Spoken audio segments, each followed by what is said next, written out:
Next in. Welcome to Next In. Well, that was totally unnecessary. We just had our StreamYard countdown of 30 seconds. That was new and different. Thank you for that feature, StreamYard. So, I'm a little bubbly right now. Yeah, right. You made me nervous. I know. I feel like it's very official. So the 60 million people viewing are going to wonder what's going on. So we are back. We have another awesome guest. As you guys can see, Tim Olshansky from Zenput is here to discuss all things product and engineering with us. I'm Taylor. We have Shane as usual. So we'll get right into it. We have Tim.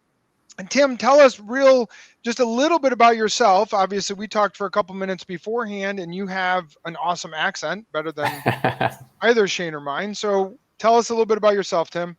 Sure, no problem. And thanks for having me. That intro did get that heart rate up, so that was wonderful. So yes, I have an accent. I'm Australian. I've been here in the US for going on about 11 years. I've had Australian friends tell me that I don't sound Australian anymore, and I have American friends tell me that I certainly don't sound American. So you're screwed either way, right?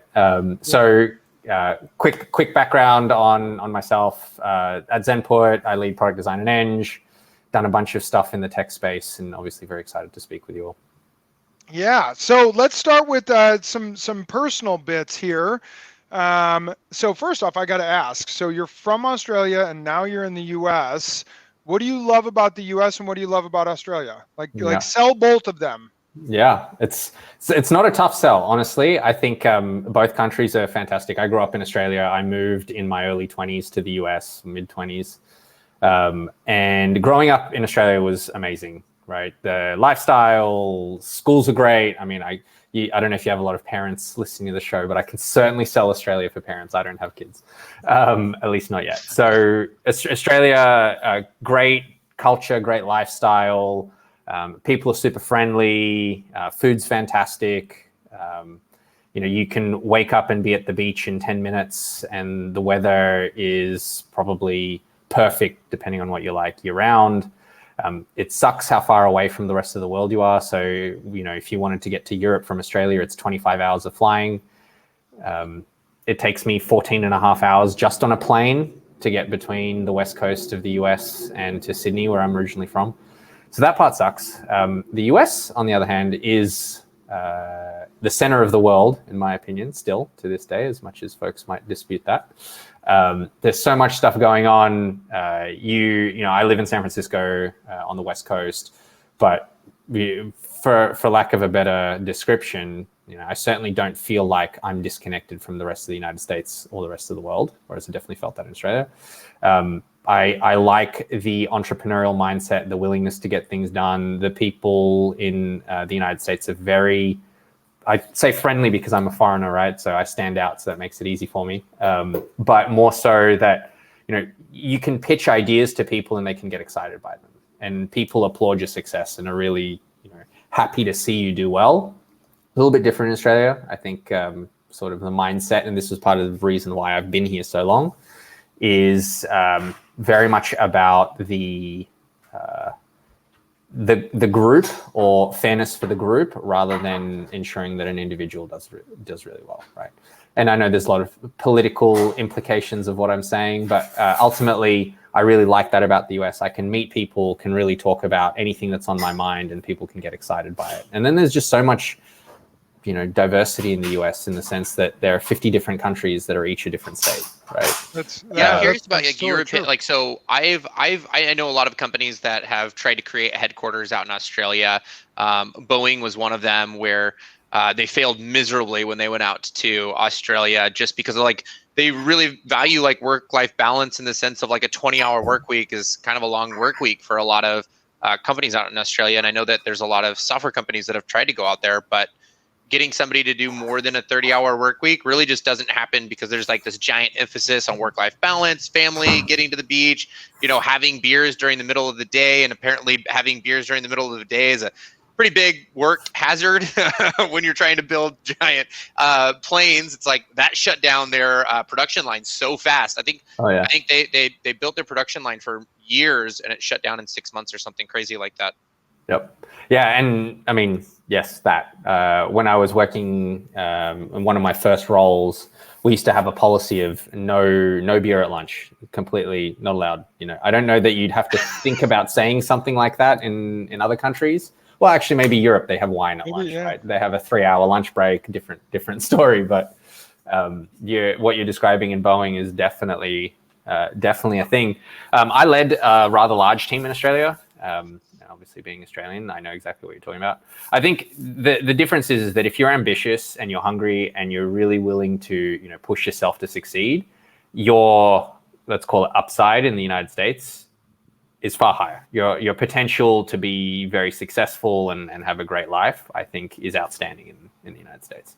And frankly, in probably any state in the United States. In Australia, if you're ambitious, you can also do incredibly well. It just won't be as well by comparison, I think. But if you've reached a stage in your life where it's no longer about grinding and no longer about whatever it is that you might associate with being successful, and you want to have that lifestyle, I think you can have a better lifestyle by comparison. Well, there's even little things, right? Like I know a lot of people from Australia, because I lived in Vancouver, BC for a while, and they've got some pretty similar culture stuff up there. But one of the things that I thought was kind of interesting that was like common was once you graduate high school or secondary school, you have a year where it's kind of like a Rumspringer almost, where you're supposed to go out, travel, go somewhere in the world, have fun, take a year gap, and then go to college if that's something that you want to pursue. But it's like take a year long off and then decide what you want to do. And that's a pretty unique thing, in my opinion, to Australia compared to the rest of the world. So I'm curious if, like, did you end up taking a year off and traveling somewhere like a lot of other people, or you're just like, nah, I'm going straight into the workforce? Yeah, I wish I did, right? Looking back, but yeah, that definitely exists. We call it a gap year. So typically what people do is when they graduate from either high school or when they graduate from college, they take a year off, travel around the world and do all kinds of things. That's why in Whistler in Canada, I don't know if you ever came across this term, Shane, there's a lot of Australians. People from Australia and people from Scotland and Ireland are like the three countries that almost all of Whistler, all of the people that worked there, 100%. Bunch of ski bums. There's but it's fun, man. I mean, it's a good time. So I'm ready to take my gap year. There's the Canadians have a term for this. It's a Jaffa, JAFA, and it's just another Aussie. And because there's so many of them out there. I censored myself there for you, just so the editors. Yeah, I appreciate that. Hey, so question. So since you told me you're from Australia, my mind has not listened to anything you've said, and all I've wondered is, what was like the biggest spider or Discovery Channel? I was waiting for the spider storms to come up. You're like, it doesn't snow, but it's no spiders. I'm terrified of bugs and snakes, any basically creature that can is small, but I'm afraid of. So tell me, did you see anything like that in Sydney? So I don't want to turn off anybody visiting Australia, because Australia, I still stand by this. I still think Australia is the best country in the world. I still think Sydney is the best city in the world, although I don't live there. I hope to live there again in probably in the distant future at this point. But when you have family and kids. Well, yeah, exactly. When I was in college, I was living with roommates in an apartment in sort of central Sydney. And it was, your classic 3 guys in an apartment, and you kind of don't look after yourself and things get a little gross and what have you. Look, I'm a clean person. I shower every day. I've always showered, but I had to go to the restroom in the other bathroom that we had. We had 2 bathrooms, and it was my buddy's a kind of family situation. So we were using, I had to use his bathroom. He had the master bed with the bathroom, and he had a habit of collecting the cardboard toilet rolls. Oh. Right. Yeah, and so after he would use a roll of toilet paper, he dropped the toilet roll right there. And so there was like this small mountain of toilet roll. And so I used the bathroom, need to do my business. And as I'm looking over behind me, there is do you know what a redback spider is? Have you ever heard of a redback spider? No, I'm terrified, but no. So the redback spider is, I think, the second most venomous and dangerous spider in the world. Good. It's very small. It's like maybe about that big. And it has Australian's black widow. It's like a black widow, right yeah. So the most dangerous, I believe, is the funnel web spider. And what that does is it takes a leaf and rolls itself up in the leaf, creates like a little funnel to catch insects, and walks up to its web and sort of wraps itself up in that leaf there. And so you see those things, they're super obvious, very easy to avoid. Redback spider is a little bit harder to avoid, or a little bit less visible, less obvious because they're so small. And so I turn around, right there is a redback spider that had clearly climbed up the mountain of toilet paper rolls that had been there. And so I got very quickly. Yeah. Like my worst photos of this, nightmare. and it's like the tiniest. It's smaller than like a pinky, like a nail. It's smaller than like a pinky nail, and this thing's killing snakes and snagging up lizards, and like this thing looks vicious. Yeah. My biggest nightmare is the bathroom and a spider. It has been since I was a kid. With the National Geographic magazine, and you're reading it, and all of a sudden you flip to the page with the trench and you throw it. It's like you can't go anywhere. You're there. So that was a good story. All right. So last question. Good time to shift away from this. Last question. What is your favorite movie? Just one. I have to pick one. Yeah, you got to pick one. I think probably Shawshank Redemption. Oh, that's a good one. Okay. So very good. Great movie. Tim Robbins does a fantastic job as an actor. Story is killer. Get it? Stephen King. Which most people don't realize. Stephen King movie. That's right. And I think it's actually quite a heartwarming story, despite the things that happen there. So it has that like nice happy ending kind of at the end. It's got all of the arcs of a good story. Has fantastic acting.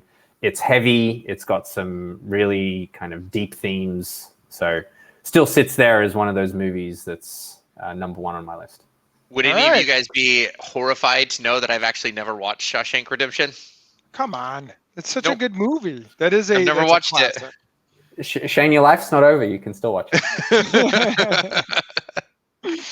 All right. So let's get into some professional stuff, right? So you're at Zenput. Maybe tell us a little bit about Zenput and what they do. I can appreciate, by the way, in your guys, the way it's written, it says C-stores instead of convenience stores, which I appreciate because the word convenience is actually, I screw up spelling it all the time. So C-store, I'm going to go with that.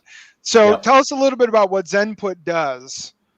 Yeah. So I guess the reason why we exist is to help all of our customers make every meal a safe meal. And so what that means is we serve businesses that serve food. So food service, food retail. So C-stores, convenience stores, quick service restaurants, full service restaurants, fast casual, you name it, any kind of restaurant, as well as grocery stores and the spectrum of things that fit in between that. We provide three different software products for the most part that help them manage their back of house operations to stay on top of food safety issues, food quality, ensure the people running those stores, owning those stores, and the kind of hierarchy of people that are involved in the large brands know everything that's happening to make sure that no one gets sick. So what that really means is when it had its massive like E. coli outbreak and they needed to track that, find that, figure it all out, y'all are the reason why they were able to start navigating, well, what happened? What went on? How do we track where the food went? How do we track who the suppliers were? Like, would that be a correct assumption, or is that a totally incorrect assumption? No, that's absolutely that's a good assumption.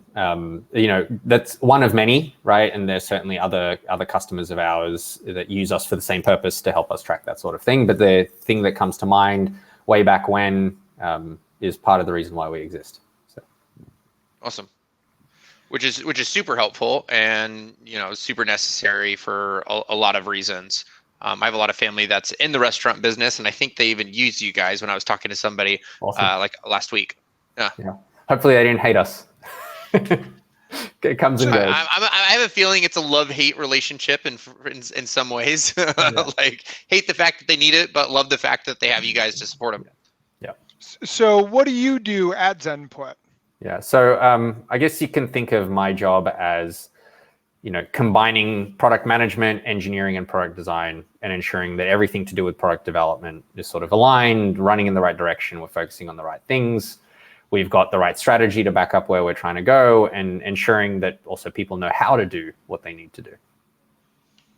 So how did you get into the product side? Because your background, would you say your background is more engineering? More engineering, right? So, and a lot of people who are listening to this are like, hey, I want to get into product, but I'm an engineer, or I want to get into engineering or whatever. So maybe kind of describe, because you have a really unique and pretty awesome background of everything from being a founder to being on, teams, being in Australia, being in the US. So kind of going through multiple acquisitions. Yeah. Yeah. So tell us how you got into product. Sure. And I guess I'm a little bit of bad luck, maybe a little bit of good luck as well.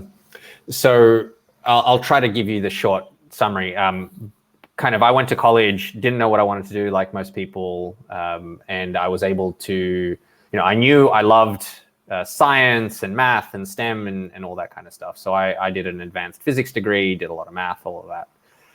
And at the same time, Australia has a program where you can combine your JD with an undergraduate degree. So you can sort of speed things up without having to go to law school separately and have all of this time in between. So I thought I would be an intellectual property lawyer. That didn't happen. And I'm happy to talk about that for the next 35 minutes, but I think people have other things to learn about. So I got that legal training. I got the kind of STEM background and sort of the analytical piece behind that. I then went into finance and learned about, I guess you could say, the quantitative elements of finance as well, and how to make judgment calls as well, because a big part of my job when I was in algorithmic trading, which is what I was doing, required me to make decisions with limited information very quickly, right? Not to mention programming computers and getting algorithms to work to buy and sell stuff on public markets. So I think those things gave me a really good grounding for what I think are some of the core elements of product management. I then went on into entrepreneurship. So in college, I tried to start a couple of businesses. None of them really succeeded, and had an opportunity to move to the US. Joined a startup, part of a startup from the ground up. We built that whole thing up, sold it, led all the engineering a few times over, did that again, and then sort of worked my way up through the organization that acquired us the second time around, a company called Aconex. Before joining Oracle, Oracle acquired Aconex, and then I left Oracle to join Zenput. So the way I think of the transition between product and engineering was that a lot of my engineering role was very similar to product management, defining priorities, making sure I understand what needs to be done, being very clear on it, communicating that widely, making sure everybody's organized in what they're trying to accomplish, being clear on why we're doing the things that we're doing. So having done a bunch of research, executing well and focusing on those right things. So I had done that a few times already. I may not have held the title, by virtue of being an engineer and being a founder and sort of thing. I've had to do that, and so I've been very close to it, been responsible for big chunks of it, and so at Zenput I took on the overall responsibility. Awesome. Wow. So when you look at the majority of the roles that you're kind of individually helping contribute to hiring for, right? Would you say you're sitting in more on the product side when you're interviewing people, or do you say that you're interviewing mostly engineers at Zenput? So I think I'm fortunate now, at least, to have a really great engineering management and product management team, so that I'm not necessarily going deep on either the engineering or the product. At this point in time, I'm sort of more on culture and making sure that folks that are joining are adding to the culture and will thrive and that kind of thing. But when earlier, as we were building that team, it was whatever needed doing, I'll be honest. Yep. So if we're building the engineering team, I was heavy on the engineering side. Building the product team, I was going deep on the product side. I have been hiring for a product manager on my team, and so I've been heavily involved on the product management interviewing side now. Yep. But yeah, it's fluctuated over time. How long have you been looking for a product manager for over at Zenput? I think we started in May. So what's that? About 3 months. Okay. Because one of the things that we always like to know, right, and a lot of the people that end up listening to what we're producing as well, is just like, what are the common mistakes that people make throughout the interview process? So out of like all the people that you've kind of interviewed, because I mean, given your background, I'm assuming you've interviewed hundreds of people, right? At this point, what would you say are like the biggest like yellow flags or red flags that seem to be like a really, really common trend that people happen to do? And that could be, we could go down the path of, hey, product, this is the mistake they make, or engineering, this is the mistake they make, or maybe there's some same between the two. I'm curious and want to pick your brain on that. Sure. Yeah. I'll focus on product just because that's fresh and something I've been spending a bunch of time on recently. I think for product in particular, I think communication, responsiveness, being on top of your stuff is really important. And so one of the biggest, you could call it yellow, if not red flags, is somebody who's a really poor communicator. Struggle to express themselves, can't articulate, the why or the story behind what they've done. Take weeks to get back to you. And on the other hand, it's also understandable. Maybe they're not super interested or super active, but nonetheless, right, like those things form an impression. And in my mind, like a successful product manager is one that is a great communicator and is able to be on top of whatever's important to them and is able to, I guess, respond or react quickly to it. So those things stand out. I think the other thing that is very common is not stepping back and thinking about the bigger picture, right? And again, in a lot of ways, when I think about product management, it's a storytelling role in a lot of ways, right? It's connecting the big picture and the long term with what we need to do today to get there. And when we're hyper focused on the little tactical thing that's directly in front of us, and in the case of an interview, right? If somebody is answering only the immediate question in its most narrowly defined form, it's fine. They might have the literal right answer. But stepping back and thinking about the big picture, how does this fit in? How does this sit in the overall kind of, hypothetical scenario, maybe in the interview question or in the context of their own life, it helps to connect that. So part of that starts to dive into, are they somebody that is constantly just being reactive and being reactive to everything? Or are they being proactive about like what you're saying, which is going through and looking at the bigger picture rather than just responding in that one-to-one scenario, which is a very tactical thing to do? Yeah. Exactly right. Yeah. And then obviously there's the definition of product management varies between company to company. And so what people might be applying for at Zenput to be a product manager might be a little bit different to the product management roles they may have had elsewhere or the roles they've had to play. And product managers at Zenput are not project managers. And so overemphasizing the project management piece, not to say that it's not important, and not being aware of that or asking questions around it is sort of telling as well as to the skill set of the person and hence why they might not be super successful. Yeah. So for example, like your current product manager role that you've got open right now, which it looks like it's working on your guys' store temp monitoring product. Does that mean that this is typically going to be somebody that's more of like a technical product manager that maybe has some IoT experience in the past, or what do you typically look for when you're looking for a senior product manager? Yeah. So in my mind, there's sort of a spectrum of capability, you could say, right, depending on seniority level. It's the more senior you get, the more on the strategy side you are, thinking about the big picture and the long-term roadmap and how to get there. And the kind of less senior you are, the more on the tactical execution, right? Just focusing on maybe this quarter and give or take. So for a senior person, we tend to think more long-term, right? They're kind of a lot more on the strategy side, or at least thinking more on the strategy side. So where do we want to go in the long term? In our particular case, are we looking for somebody particularly technical? No, we've got some great technical people on the team. So we don't need somebody who's had 25 years of deep hardware experience in IoT and knows the ins and outs of everything there. What we do look for, though, in this particular case, we're not a hardware company, we're a software company, but hardware is a necessary evil to make sure that our customers get what they need. And because of that, we want somebody who has a blend of hardware and software. and understands how hardware might fail, but doesn't need to know how to go and procure circuit boards to get them manufactured and shipped, and making sure that they know the full-blown hardware development lifecycle or anything like that. So when you look at all of these product managers, and you've looked at tons of them, what would make someone stand out? So versus the yellow flags that you're like, okay, so I look for these types, or I'm trying to avoid these types. What makes someone really stand out, even all the way down to when you stare at their resume, all the way to now we're getting to the final loop of an interview? What that could be like growth trajectory, right? Like what did they need to get to where they're at to really make sense?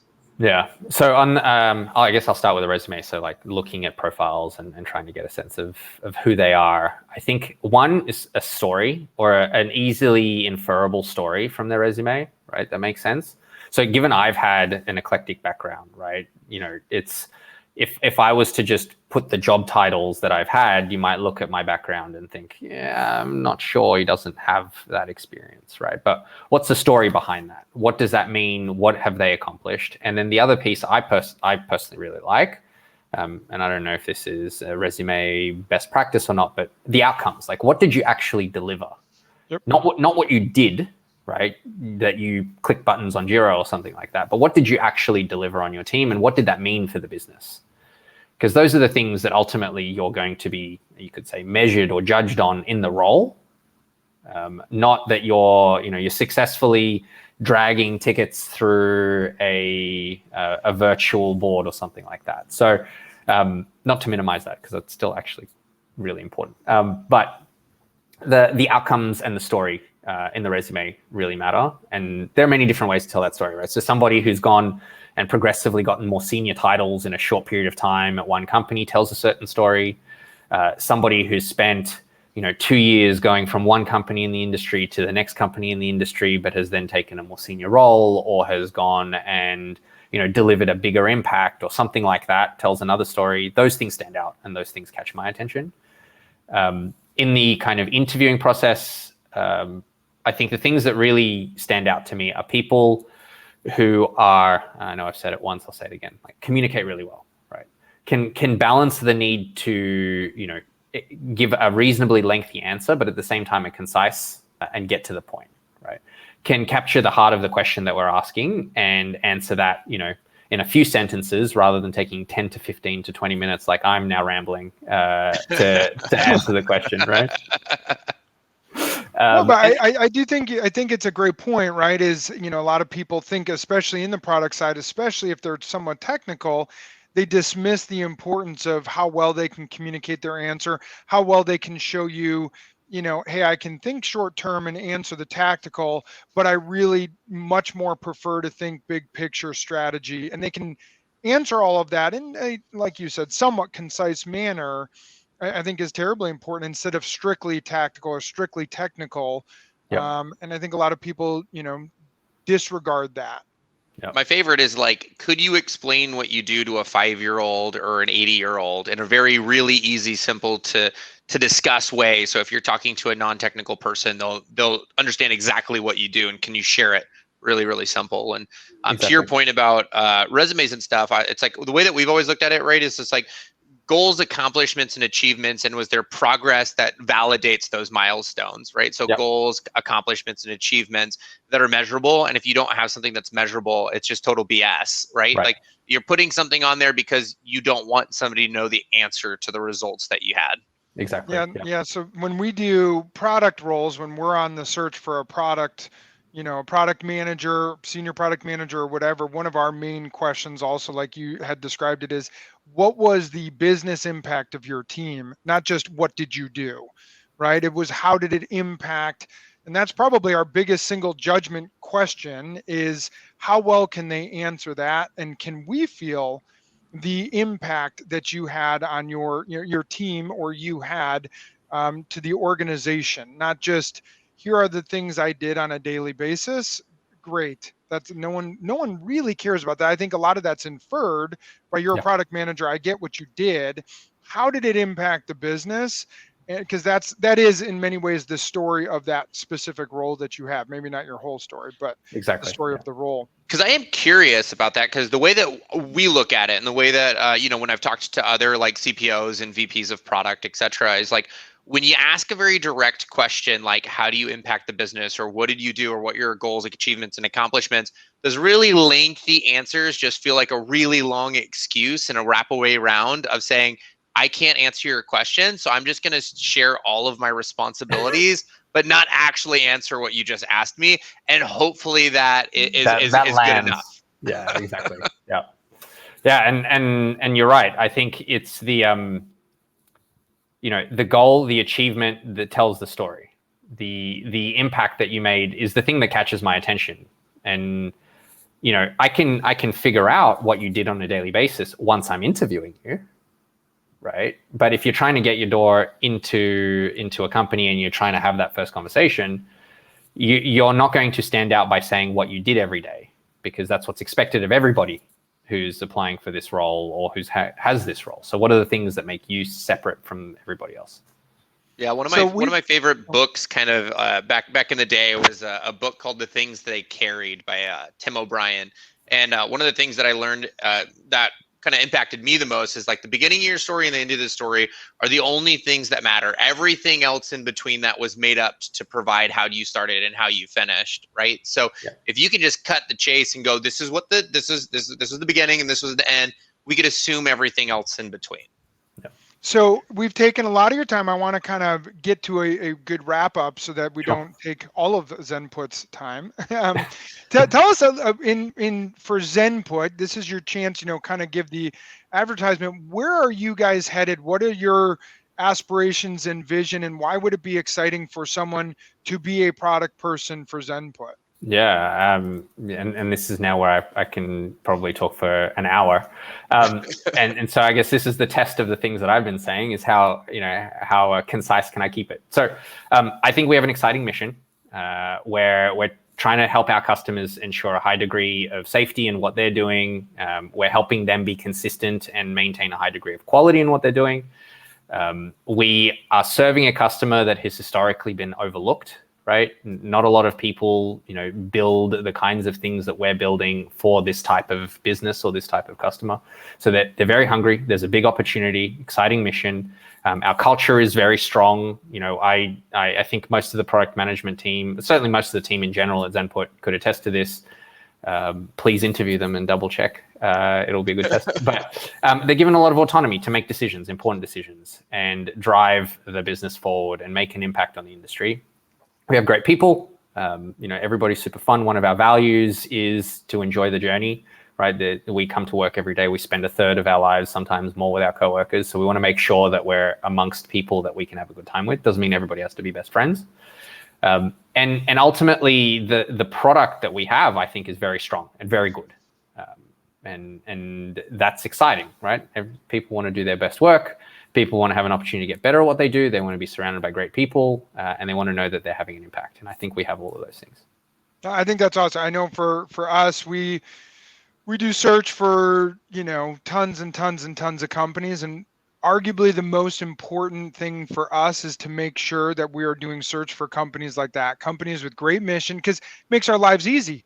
If the company is not doesn't have a great culture and doesn't have an amazing mission, isn't growing, man, those are really tough roles, because then you're really just looking for people who are open to work, don't have jobs, and they're like, yeah, sure, I'll take whatever. So at least for me, and I know I can speak for Shane, we far prefer to work with companies that are like, it makes it easy to sell the company. It's like, hey, you're going to love it there. And people do. So Zenput is a fantastic company. And I agree with what you're saying, that it's like, it's an underserved area of the world. People aren't making amazing software all the time for fast casual and fast food and stuff like that. Mm-hmm. But as we all saw with other, the food retail industry, the safety of it is terribly, terribly important. So, yep, exactly. And there's 27 million reasons as to why people believe in it as of, back in July, right? That's right. So I think sometimes, again, actions speak louder than words, and y'all got $27 million for your guys' growth, and it's exciting to see. I don't know when Zenmax, there's not Zenmax, but Zenput started. When did like, how old is Zenput? 2014, I guess. 2013, first line of code written. 2014, company incorporated, that kind of thing. But we've been around since, let's just say, 2014. Wow. Awesome. That's some pretty awesome growth. So if you guys are looking into doing product at Zenput, I would highly suggest it. Sounds pretty amazing. Or engineering, I think both. Yeah. Or design. We've also got both design roles. Yeah. Yeah. So it's a or a director of engineering, or yeah. So it's everything awesome. Else there. And Tim, this has been a lot of fun. I enjoyed chatting with you. Except for the red-bellied spider. That was not such a fun story, but otherwise this was a blast. I hope a lot of people got a lot out of just listening to Tim. Go on LinkedIn, connect with him, follow him. He's obviously with the company he's at, and you look at his background, not just Zenput, he's got an amazing background that spans a lot of different domains and industries, and because of that, I think is a wealth of knowledge. And I really, really, truly, genuinely thank you for just joining us and helping to tell the world your story, Zenput's story, and just the story of product. Awesome. Thank you, guys. This was awesome. Thank you for having me. Well, to all the 60 million people watching, hopefully you enjoyed as well. We will talk to y'all later. All right. See ya. And the spiders aren't that scary, I promise. No, they still are. They're still scary. Not changing my mind on that one. Next in.